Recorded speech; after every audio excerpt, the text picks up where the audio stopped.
Calls workers strike. Let's have a look. Hello everyone, Florian.Heise here, and welcome to another episode of HeiseSays. Grab your stein of coffee and let's have a look at this article and a few other things about calls workers shutting down Sydney warehouses as hundreds of Smeaton Grange workers strike over redundancy conditions. Now, I'm in small business. I haven't had a job working for someone else for some time, and I have paid out redundancy to staff, but I haven't really received it. So I have an inherent bias to not liking redundancy because, well, I've had to pay it to people. But what is the actual point of redundancy? Let's have a look. This is from Fair Work Legal Advice. So let's read through this. The Fair Work Act contains provisions which allow an employer to make an application to the Fair Work Commission to vary or extinguish the amount of statutory redundancy pay payable to an employee or employees if the employer cannot pay the amount. Okay, so there's a requirement that you have to pay and you can vary it. Okay, which I didn't know. I'm assuming you'd have to make an argument that you're going under or in trouble. The Commission used a number of tests to apply the provisions, and here is an extract from a recent case which explains the approach taken by a senior member of the Commission, I'm assuming. So, and this is only from 2017, so it's pretty fresh. In the 2004 redundancy case, and I'll let you read that, the full bench of the Australian Industrial Relations Commission confirmed the purpose of redundancy pay is to compensate an employee for matters such as the trauma associated with the termination of employment, okay? So, trauma associated with termination of employment, the loss of non-transferable credits such as sick leave, the loss of security and seniority, lower job satisfaction, and diminished social status and conditions. So trauma, non-transferable credits such as sick leave, security and seniority, and lower job satisfaction and diminished social status. In applications such as these, the onus lies on the employer company seeking the exemption from redundancy payment obligations, and the discretion exists for the Commission to make an order to reduce or remove an employee's statutory entitlement to redundancy pay to an amount which may be nil, that is considered appropriate. Okay. So that's interesting. I've learned something new of what the actual purpose of redundancy is. To compensate you for the trauma because of non-transferable credits like sick leave, loss of security and seniority, and lower job satisfaction and diminished social status. Okay. I wonder if we can all apply for diminished social status, maybe when the government takes away all our money. But that's for another discussion. So knowing that, let's have a look here to see this ABC take, and then we'll look at what the union has put out. So Coles has temporarily shut down one of its major Sydney warehouses after hundreds of its workers went on strike over pay and conditions. More than 350 workers are employed at the Smeaton Grange distribution centre, which will now be closed for 3 months. It is one of the largest such facilities in New South Wales. The strike began after union negotiations broke down over the new enterprise agreement regarding wage increases and redundancy clauses. United Workers Union? That's a weird name. Would you have a union that isn't united? Guys, just let me know. I'll have a coffee. Director Matt Toner said workers were striking for job security as the facility moved towards automation by 2023. Okay, this is why they want to move towards automation, because machines don't strike, but okay. The workers are seeking the right to have a job at the new automated warehouse, whereas Coles wants to toss them to the curb, and we also want workers to also have a good redundancy package if they're made redundant, he said. It's a slap in the face to find out they were closing the facility this morning through a piece of paper. Well, the point of automating a facility is to reduce your staff costs, everyone. That's the point of it. It's to remove people, it's to remove sick leave, it's to remove the risk of strike, it's to remove redundancy. This is what's happening. It's a slap in the face to... Yep, okay. However, Coles Chief Operating Officer, Matthew Swindles, said the union were told on Monday the facility would be shut for 3 months if threats to strike continued. Mr. Swindle said temporarily shutting the facility now would ensure there was no unexpected disruption to customers over the all-important Christmas period. So they're going to remove their dependency on it. Coles will instead lean on other distribution centres in New South Wales to ensure the supermarket can still offer its full range of products. The site has a number of years still to run. It's not closing down. This is to protect Christmas, and we won't have our customers' Christmas lunch held to ransom by unjustifiable and excessive demands from a union when we put forward a very generous offer, Mr. Swindle said. He said similar offers have been accepted by UWU at Coles facilities in Goulburn and Parkinson in Queensland. So other facilities from the same union have accepted similar terms. So the workers will stick it out for as long as it takes. Smeaton Grange is the highest paid site in the Coles network currently, and staff are pushing for a 5.5% pay increase. 5.5%. Okay, at the beginning of a recession. The first recession we've had in 28 years. Now, as I'm in small business, I can't relate to that. Honestly, not at all. My fees, I feel, have been pretty much stagnant since the GFC, because I'm working in construction. Sure, they've been creeping up a bit depending on the sector, but it's very competitive. So let me know if you can relate to that. Have you been able to increase your fees, or have you gotten a 5.5% pay rise? Maybe they haven't had one for several years, so that's why they're trying to make up for it, so it sounds worse than it is. Coles has offered them 3.5% and offered a maximum of 80 weeks' pay for involuntary redundancies, resulting from the expected closure of the site in 2023. 80 weeks, so over a year, everyone. And remember, redundancies are for these things: trauma associated with termination of employment, non-transferable credit, such as sick leave. I mean, you should just be paid out your sick leave, to be honest. Loss of security and seniority, lower job satisfaction, and diminished social status. 80 weeks. That seems fantastic. Well, that seems great to me. 80 weeks. Involuntarily redundant. That's over a year to find another job. Seems very generous. I can't imagine small businesses being able to provide that. That's crazy. 80 weeks? So I'm sorry for so many team members at Smeaton who have been brainwashed into thinking the offer is not a good offer, and into thinking we don't value them, he said. The demands are just not justifiable. Our original offer is still on the table. However, workers at Smeaton have rejected this offer and have demanded redundancy payments up to the equivalent of 2 years' pay. 2 years' pay. Now, do you think losing a job in a warehouse, the trauma that they're experiencing when they're giving notice, years' notice, so you can't actually argue that there's going to be much trauma. There's more than enough time to allow people to prepare. Non-transferable, okay, sick leave, sure. Security and seniority, and lower job satisfaction. Is a job working in a Coles distribution warehouse, is there going to be a high level of job satisfaction there?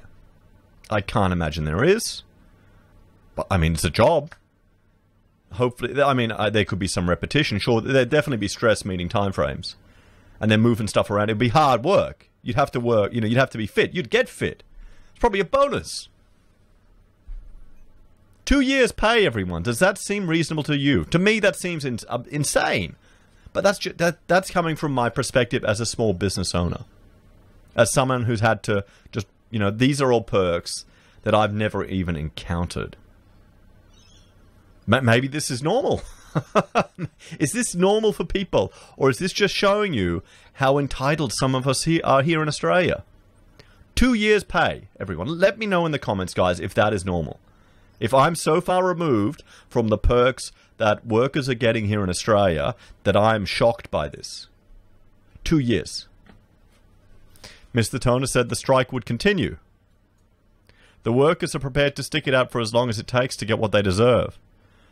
We're just waiting for Coles to call us to talk about how they can improve their offer, he said. Well, they don't need you, do they? 2 years' pay. Surely there's Amazon here in Australia. Surely the skills you have in working in a Coles distribution could shift to Amazon. And let's have a look. What's the average pay? And this is just Coles warehouse worker yearly salaries And this is all of Australia. Yeah, I can change it. So 65 grand, roughly. So, good place to work. Good workmates, minus 28. Very good work culture. Many different races mostly get along with each other. I honestly regret leaving. Best conditions ever. So someone really enjoyed that work. So it's probably a whole bunch of people just working there and getting it done. Store person. Co-workers are fun to work with. Boss doesn't allow me to use my holiday leave. Makes me work every weekend and every public holiday. Makes me do shifts with no 10-hour break. Well, then complain, mate. You know? Okay, well, only 3 and that's the job. What do you think? So let's have a look at what the union's take on this is. Everyone? This is from the United Workers Union, and this is just from November. At 5 a.m. this morning, workers at Coles Smeaton Grange warehouse in New South Wales started 24-hour rolling work stoppages to improve redundancy in the face of coming automation. In an aggressive response from the company, workers have been told that Coles is locking them out until February 2021. This morning, within hours of the strike commencing, Coles advised its Smeaton Grange workforce that they would be locked out of the workplace without pay for 3 months, said Union Workers Logistics Director Matt Toner. So is the union going to pay them then for encouraging them to go on the strike? This is a cruel and heartless decision that will see essential workers that the Coles and government praised so highly during the pandemic, go without pay during Christmas and the New Year. They offered you 80 weeks. 80 weeks of pay for involuntary redundancy. You've got 2 years to plan for it. A 3.5% pay increase. To me, that seems perfectly reasonable. What about you? Let me know, guys. Does that seem reasonable? They've got time to prepare. They've got 2 years. Okay? Learn to code. Do the meme. Find another job. Approach Amazon. Start a new business. Save like crazy. How many people have lost their job because of the government interventions? How many small businesses have been completely destroyed through no fault of their own? They're not going to get 80 weeks pay. They're not going to get a 5% pay rise. They're going to get a potential lawsuit against their landlord because they can't pay the rent on their premises through no fault of their own.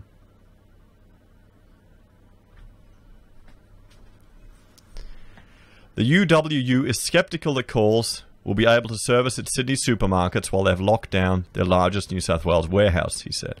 So he's trying to call their bluff. Coles workers strike in New South Wales.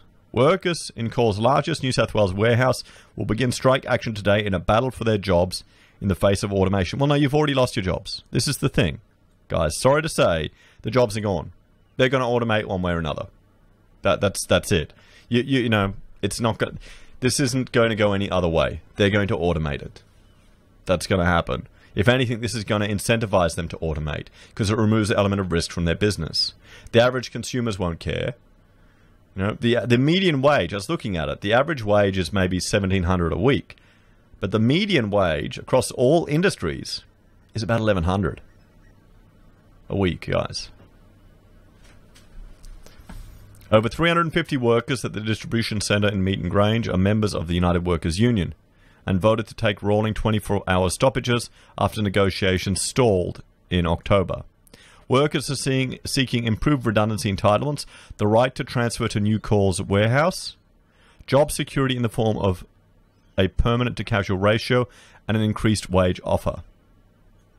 I mean, I understand why people want this. I do understand why they want this, guys, but it's a bit of a dream, really, because if they're automating this one, they're going to automate the others. You know, you need to... The workers here need to... The union's doing them a bit of a disservice, I'd say, in giving them hope that they can keep working here in the long term. The roles that they have here, they need to find someone else. You know, you've got 2 years, guys. You've got till 2023. You've got the potential for an 80-week redundancy package. Look at spending that time preparing for something else. There's opportunities all around. Workers at Coles Smeaton Grange are taking action today because they're fighting for the right to have a job, said UWU Logistics Director Matt Toner. Okay, here's a fundamental question. Is a job a right or a privilege? Is a job a right or a privilege? Is it something that everyone has a right to, that's bestowed upon you? You should just turn up and have a job? Or is it something that you should work for? That's a privilege to have, that you're lucky to have, that someone has taken on the risk to give you that opportunity to help you provide for your family. Should you be appreciative of it? Now, due to my heritage, my background, I'm the child of first-generation immigrants here. I consider it more as a privilege than as a right. What do you think, guys? Coles is currently building a new automated warehouse, but so far have refused to give skilled and long-serving warehouse workers in Smeaton Grange an opportunity to be redeployed to the new warehouse. Some of these workers have worked for the company for over 30 years. I mean, yeah, this is the problem, guys. Okay, this is what happens when you work for one of these big companies. These big, Coles isn't quite multinational, but they're national. They're heartless. They don't give a crap about you. Okay, don't even pretend that they do. The businesses that will actually develop a relationship and care about you are the small to medium enterprises, the family-run businesses, where you actually put an effort in to take care of your staff and to keep the business going. Those are the businesses that are actually being completely destroyed now. And those are the businesses that have a lot of the issues to deal with the legislation that's brought in, probably by these bigger companies, to crush them, to crush the competition. Coles' intention to automate is anti-community in the mindless pursuit of profit. Workers want the right to keep their job at the new facility, and if not, want to be respected for the many years of service they have given to ensuring Coles' profits throughout the global pandemic. Toner said, well, they also get long service leave, don't they? Wouldn't they get long service leave? Hang on.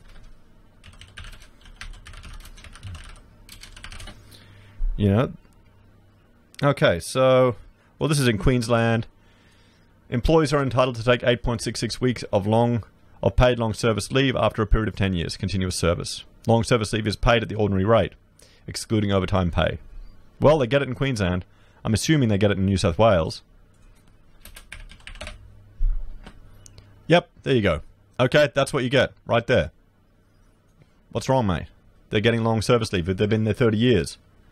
They get, what, another... On top of the 80 weeks they're giving them, they're getting 8.67 per 10 years.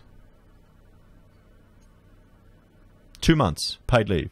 So they're getting another, what, 30 years, another 6 months. I know the problem is if you've been there 30 years, it's going to be hard to crack back into the industry. I mean, if you're young enough, there may be opportunities. And surely you'd have logistical skills that warehousing and being a storeman could transfer to other businesses. These can't be the only warehouses around. Automation is a historically significant challenge facing workers across the world right now. Well, not really. It's not historically significant. We've had similar things, the similar rhetoric coming out in the past. Workers at Smeaton Grange and across the Coles supply chain are demanding to be respected by a multi-billion-dollar company as it changes the world of work in ways never seen before. Workers want a just transaction. For many nearing the end of their working lives, finding another job will be difficult, and finding another full-time permanent job could be impossible. Coles has a responsibility to workers that have given so much. Workers are called for forced redundancies to be paid at 5 weeks per year of service, capped at 104 weeks. So they want 104 weeks, calling for, sorry. Last year, Coles offered improved redundancies at its 3 New South Wales distribution centres that will be closed down, but withdrew the offer after some members rejected it. Coles can meet workers' request for a modest increase and improve redundancy.